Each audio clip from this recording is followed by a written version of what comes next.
जैसे लोग क्या कहेंगे has killed more dreams than anything else, वैसे ही प्रोडक्ट्स महंगे हैं, objection has killed more potential buyers than anything else in the world. कारण चाहे कुछ भी हो, अगर आपका प्रॉस्पेक्ट आपको ये बोलता है कि आपके प्रोडक्ट्स महंगे हैं, तो यहाँ पर ज़्यादातर डिस्ट्रीब्यूटर्स हथियार डाल देते हैं, और जहाँ पर उनको एक पोटेंशियल बायर मिल सकता है, जहाँ पर उनके प्रोडक्ट सेल हो सकते हैं, इस ऑब्जेक्शन को सही तरीके से हैंडल ना करने की वजह से वो सेल को लूज़ कर देते हैं। लेकिन आज इस वीडियो में मैं आपको कुछ ऐसे तरीके बताने वाला हूं जिसको जानने के बाद नेक्स्ट टाइम जब आपके पास में ये ऑब्जेक्शन आएगा प्रोडक्ट्स महंगे हैं, तो आप इस ऑब्जेक्शन को बड़ी आसानी से हैंडल कर पाएंगे। लेकिन इससे पहले हम बात करें कि इसको हैंडल कैसे करना है, सबसे पहले बात करते हैं कि ये ऑब्जेक्शन आने का रीज़न क्या है। वैसे तो बहुत सारे रीजंस हैं, लेकिन आज मैं आपके साथ में 3 रीजन के बारे में डिस्कस करूंगा और फिर बताऊंगा कि किस तरीके से, कारण चाहे कुछ भी हो, आप इस ऑब्जेक्शन को हैंडल कर सकते हो। तो सबसे पहला रीजन जिसके चलते ये ऑब्जेक्शन आपके पास में आ जाता है वो है आपके प्रॉस्पेक्ट की एजम्पशन।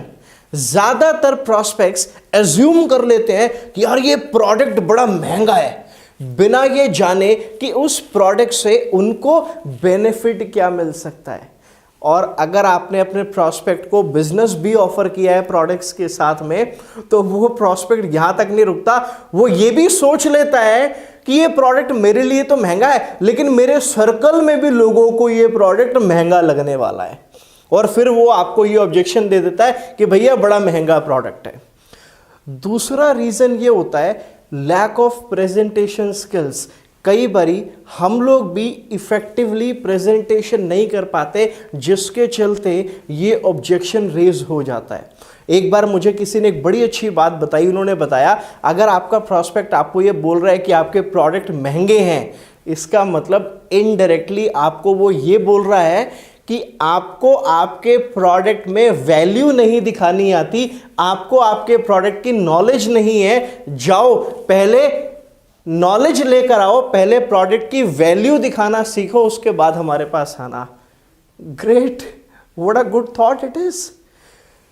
तो कई हमें क्या है, अपनी प्रेजेंटेशन स्किल्स को भी इंप्रूव करना है अगर हमें इस ऑब्जेक्शन को उड़न छू करना है तो।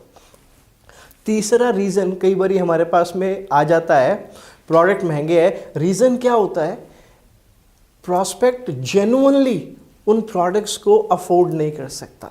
अब जैसा कि मैंने आपको बोला कई सारे कारण हो सकते हैं, उसमें से मैंने 3 कारण आपको बताए।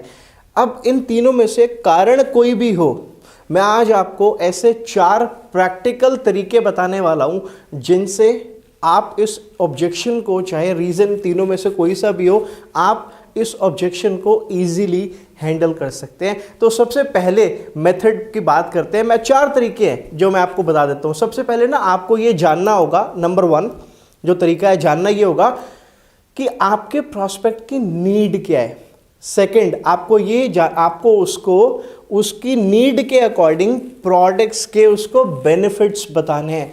तीसरा, आपको अपने और मार्केट के प्रोडक्ट्स में उसको कंपैरिजन देना है। चौथा, आप उसको कोई लो वैल्यू प्रोडक्ट ऑफर कर सकते हो अगर वाकई में उस प्रोडक्ट को वो अफोर्ड नहीं कर पा रहा है। अब ये 4 तरीके हैं जिससे आप ऑब्जेक्शन को हैंडल कर सकते हो। अब इसके बारे में थोड़ा सा हम डिटेल में बात करते हैं कि जब आपके पास में ये ऑब्जेक्शन आए तो किस तरीके से आपने इस ऑब्जेक्शन को हैंडल करना है। देखो, जब आपका प्रॉस्पेक्ट आपको ये बोल रहा है ना प्रोडक्ट महंगे हैं, तो सबसे पहले आप उसकी नीड को आइडेंटिफाई करो। कई बार क्या होता है, बहुत सारे लोग मैंने देखा है कचरा भी बेचने जाते हैं ना तो उसको इजीली बेच देते हैं उसमें वैल्यू दिखा के। और मैंने देखा है बहुत सारे लोग, उनके पास में वाकई में बहुत बढ़िया क्वालिटी प्रोडक्ट है, रिजल्ट ओरिएंटेड प्रोडक्ट है, बट फिर भी वो उस प्रोडक्ट को रिटेल करने में, सेल करने में स्ट्रगल कर रहे हैं। जो लोग स्ट्रगल कर रहे हैं और जो लोग इजीली एक प्रोडक्ट को बेच पा रहे हैं, दोनों में डिफरेंस है। जो व्यक्ति स्ट्रगल कर रहा है वो अपने प्रोडक्ट्स की वैल्यू नहीं दिखा पा रहा, वो अपने प्रोडक्ट्स के बेनिफिट्स सही तरीके से अपने प्रॉस्पेक्ट को नहीं बता पा रहा, और जो व्यक्ति बहुत इजीली सेल कर रहा है वो व्यक्ति अपने प्रोडक्ट्स के, उसका लो क्वालिटी प्रोडक्ट भी है, मान लो अगर लो क्वालिटी प्रोडक्ट भी है, वो उसमें उसकी वैल्यू दिखा रहा है, कस्टमर को उसका बेनिफिट दिखा रहा है और बेनिफिट दिखा के उस प्रोडक्ट को इजीली बेच पा रहा है। तो सबसे पहले अगर आपको देखो, बायर के लिए सबसे इंपॉर्टेंट क्या है? बायर के लिए इंपॉर्टेंट है जो प्रोडक्ट आप उसको बता रहे हो उससे उसको बेनिफिट क्या मिलने वाले हैं। जब तक आपके बायर को, प्रॉस्पेक्ट को ये ना पता चल जाए कि आपका प्रोडक्ट उसको बेनिफिट क्या ऑफर करता है, उसको इस बात से कोई लेना देना नहीं है कि आपकी कंपनी कितनी पुरानी है, आपकी कंपनी के पास कितने बड़े लैंड हैं, आपकी कंपनी के कितने सर्टिफिकेशंस मिले हुए हैं, आपकी कंपनी की प्रोडक्ट्स की पैकेजिंग कितनी अच्छी है, आपकी कंपनी कितनी तेजी से प्रोडक्ट्स को डिलीवर करती है। ये सब बातें मैटर करती हैं, बट ये तब मैटर करती हैं जब आपके बायर को ये पता चल चुका है कि जो प्रोडक्ट उसने लेना है उससे उसको बेनिफिट क्या होना है। ये चीजें मैटर करती हैं जब आपको कंपैरिजन देना है बाजार के प्रोडक्ट्स में और अपने प्रोडक्ट्स में। बट जब तक, सबसे पहले आपके बायर को यह जानना है कि जो चीज आप उसको बता रहे हो उससे उसको फायदा क्या मिलने वाला है, और ये आपको कैसे बताना है ये मैं आपको इस वीडियो में आगे बताता हूं। लेकिन ये बताने से पहले कि उसको बेनिफिट्स कैसे बताने हैं, पहले आपको ये बताना है कि उसको बेनिफिट्स बताने किस चीज के हैं। जैसा कि पहला पॉइंट मैंने आप लोगों के साथ डिस्कस किया था, identify what your buyer needs. आपके बायर को चाहिए क्या, पहले आप ये पता लगाओ। कई बार क्या होता है, हमें से बहुत सारे लोग वर्बल डायरिया स्टार्ट कर देते हैं, जो उनको पता है ना वो अपने प्रॉस्पेक्ट को बताने लगते हैं। मैटर ये नहीं करता आपको क्या पता है और आपने प्रॉस्पेक्ट को क्या बताया, मैटर ये करता है कि आपका प्रॉस्पेक्ट क्या जानना चाहता है, उसकी करंट जरूरत क्या है। हो सकता है आपको स्किन केयर प्रोडक्ट्स की बड़ी अच्छी नॉलेज है और आप उसको, अपने प्रॉस्पेक्ट को स्किन केयर के बारे में बताना स्टार्ट कर देते हो सकता है उसको इस समय हेल्थ केयर प्रोडक्ट्स की रिक्वायरमेंट है, लेकिन आप गए प्रेजेंटेशन दिखाने, आप प्रोडक्ट के बारे में बताने गए, आपने जाके बताना स्टार्ट कर दिया बिना ये जाने कि उस इंसान को चाहिए क्या। तो सबसे पहले जब आप प्रेजेंटेशन देते हो तो आपको ये जानना है कि आपके बायर की नीड क्या है, और ऐसा करने के लिए आप उसकी नीड को आइडेंटिफाई करो। मेरे चैनल पर एक वीडियो भी है, कैसे करें नीड आइडेंटिफिकेशन। वो वीडियो देखकर भी आप ये पता लगा सकते हो कि किस तरीके से नीड्स को आइडेंटिफाई किया जाता है। अगर आपको पता चल गया कि उसको क्या चाहिए, उसकी नीड आइडेंटिफाई हो गई, अब सेकंड स्टेप ये है, अब आप उसको वो बेनिफिट्स बताओ जो बेनिफिट्स आपका प्रोडक्ट ऑफर करता है। वो कैसे बताओगे? जो प्रोडक्ट आपने उसको बताना है, जो आपके प्रोडक्ट्स हैं, जो आप उसको बता सकते हो, उन प्रोडक्ट्स के बेनिफिट्स की लिस्ट बना लो। कम से कम 7-8 पॉइंट्स बना लो और जब प्रेजेंटेशन दो, और उस प्रेजेंटेशन में जो वो स्पेसिफिक प्रोडक्ट जो आपको उसको बताना है उसके बेनिफिट्स को बताओ उसको, कि ये प्रोडक्ट डायरेक्टली उस प्रॉस्पेक्ट को क्या क्या बेनिफिट करेगा। क्योंकि देखो, आपका प्रॉस्पेक्ट पहले जो डिसीजन लेता है ना, वो इमोशनली लेता है, उसके बाद वो उस इमोशनल डिसीजन को लॉजिक से जस्टिफाई करता है। इमोशनल डिसीजन क्या है? अच्छा, ये प्रोडक्ट मेरे को अच्छी हेल्थ देगा, मैं अच्छा दिखूंगा, मैं गोरा दिखूंगा, मेरी स्किन ज़्यादा ब्राइट करेगी, या मेरी हेल्थ इंप्रूव हो जाएगी। ये उसका इमोशनल डिसीजन है। अब उसको लॉजिक से कैसे जस्टिफाई करेगा? जब आप तीसरे पॉइंट पे आओगे। वो तीसरा पॉइंट क्या है? जब आप उसको कंपैरिजन दोगे कि देखो, why our product is better than other market products. जब आप उसको एप्पल टू एप्पल कंपैरिजन दिखाओगे, प्रैक्टिकल कंपैरिजन दिखाओगे, आपको कंपैरिजन वाले स्टेप पे दूसरी कंपनीज के प्रोडक्ट्स को नीचा दिखाने की जरूरत नहीं है। दूसरी कंपनीज के प्रोडक्ट्स की बुराई करके अपने प्रोडक्ट्स की अच्छाई करने की जरूरत नहीं है। अगर आप एक अच्छी चीज में डील कर रहे हो तो केवल अपने प्रोडक्ट के बारे में बात करो, that is more than enough. तो थर्ड स्टेप मैंने आपको बताया, आप एक जेन्युइन कंपैरिजन दो अपने और बाजार के प्रोडक्ट्स में। चौथे स्टेप में मैंने आपको बताया था, आपको अगर लगता है कि वो व्यक्ति, उसको सच में प्रोडक्ट महंगा लग रहा है, महंगा लगने रहा है, जेन्युइनली उसके पास पैसे नहीं है, वो उसको अफोर्ड नहीं कर सकता, तो उसको आप लो वैल्यू प्रोडक्ट आप उसको ऑफर कर दो।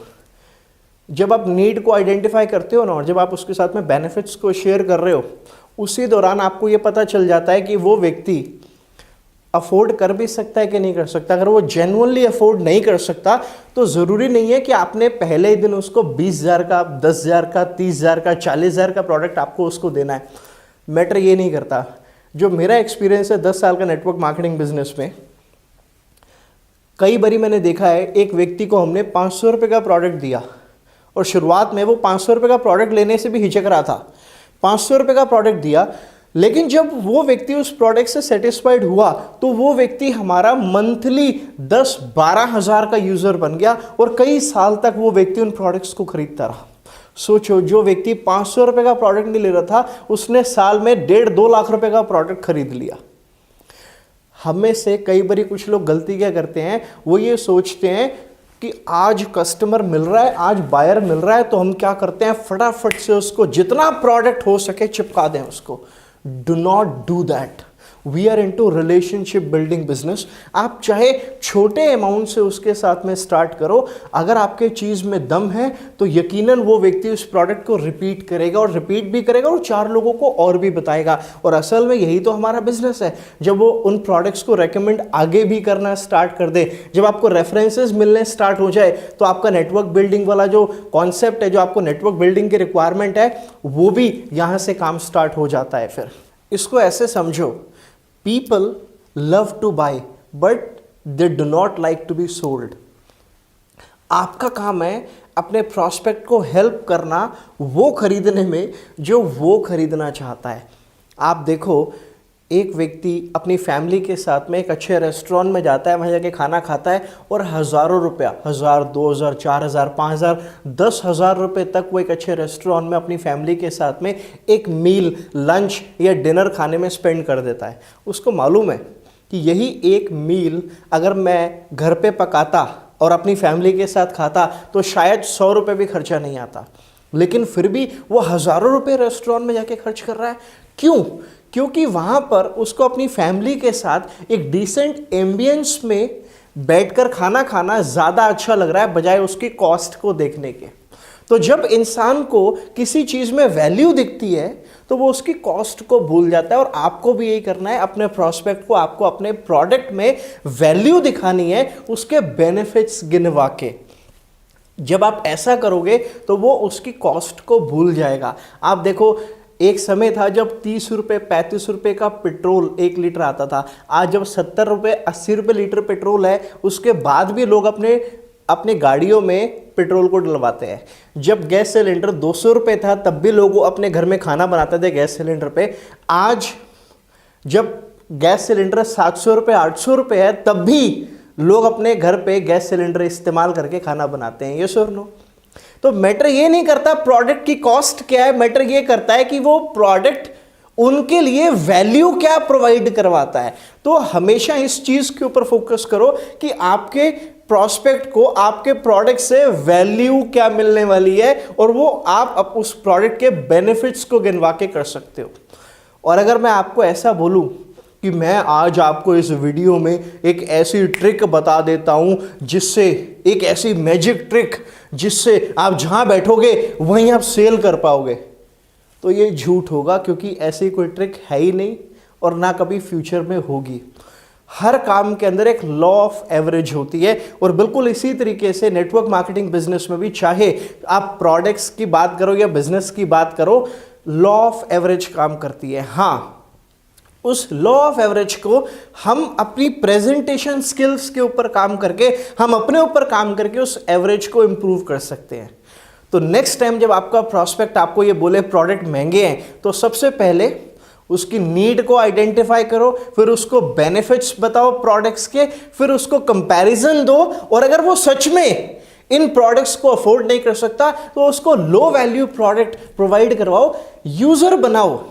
चाहे वो 500 रुपए का यूजर बने या 15,000 का यूजर बने, यूजर बनना चाहिए। यूजर बनेगा, रिलेशन बिल्ड होगा, तो आज वो सस्ता प्रोडक्ट खरीदेगा, कल को वो महंगा प्रोडक्ट भी खरीद सकता है। तो अगर आपको मेरा ये वीडियो पसंद आया तो इस वीडियो पे मुझे कमेंट करिए, मेरा वीडियो लाइक करिए, उसको शेयर करिए अपनी टीम के साथ, ताकि जब आपकी टीम को ये ऑब्जेक्शन आए प्रोडक्ट्स महंगे हैं तो इस वीडियो को देखने के बाद आपकी टीम को भी ये पता चल जाए कि किस तरीके से इस ऑब्जेक्शन को हैंडल करना है और वो अपने पोटेंशियल प्रॉस्पेक्ट्स को लूज ना करे।